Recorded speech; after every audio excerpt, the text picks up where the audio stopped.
Sex and drugs and rock and roll is all my brain and body need. Sex and drugs and rock and roll is very good indeed. So I'd like to talk to you about an aspect of motivating staff, and I'm going to do it through a case study of a group of people that we took out of a company, and we actually got them to come together as a rock band, write a rock song or a number of rock songs, record them in a professional recording studio, and then culminating in a performance to the entire organisation at their annual staff conference. Now know this, these are not professional musicians, they're amateurs. Some of them couldn't play their instruments when we started. So they started with nothing and they were scared to death to perform on a stage. But over 3 months in little doses we got them to the point where they did this. 11. Look, right across the board. 11, 11, and most of 11, the and amps go up to 10. Exactly. So the band, which were called Bedrock, started out as a completely discontinuous motley crew of individuals, some of who couldn't play at all, and other people could play limited instruments. And we got them together one evening just to talk about the possibilities and create a vision for what they might be able to achieve. And that was sufficient to motivate them to join the band.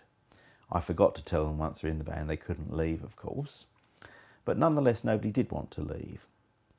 Then we had some practice sessions and some writing sessions, and they found it fascinating. Once they became involved with writing the songs, they weren't going to leave anyway.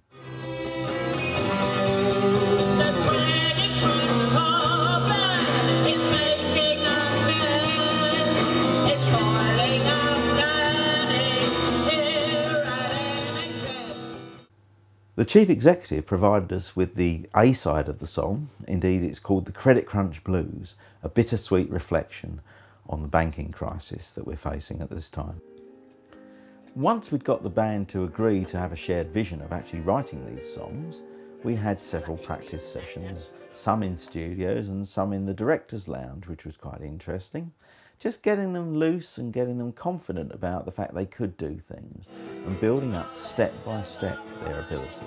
So much so was the motivation of the team by the end of the studio day that they decided to press some CDs from the project and sell them for a cancer charity because they felt proud of what they'd done.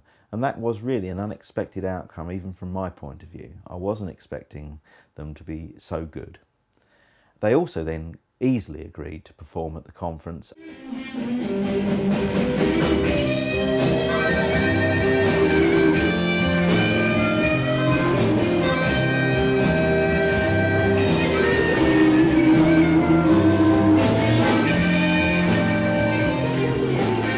We were lucky enough to have the video offered to us on this project by Philip Firmin, who works for MHS Homes, and Navigator Productions, who produced the conference video. The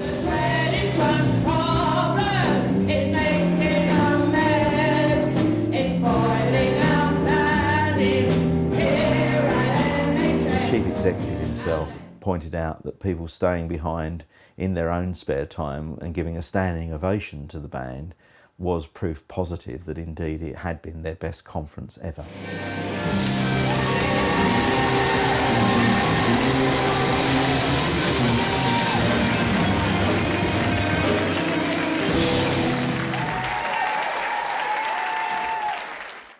So what really are the lessons behind this exercise? Because I'm not expecting you necessarily to go and form a rock band for your company, but the lessons are indeed transferable. And the first lesson is to have a shared vision. We sat down and worked out what we wanted to do with the raw materials, in other words, the band members, and they came to an agreement that they would write and perform these songs. Secondly, we provided an awful lot of support, coaching and encouragement along the way. Some of it technical coaching, like how to play an instrument, but a lot about confidence and how to perform on stage. And they're talking a lot more about the confidence building aspect of it than the technical parts now, because they now work as a team in the organisation, whereas before they didn't really know one another. Thirdly, we allowed them to try things and not get it right first time. So there was an awful lot of recovery from mistakes and or failures, depending what you wish to call them.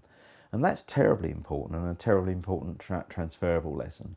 Finally, we had a defined goal with a day and a date set, so that it wasn't a never-ending project. It had a beginning, middle and end.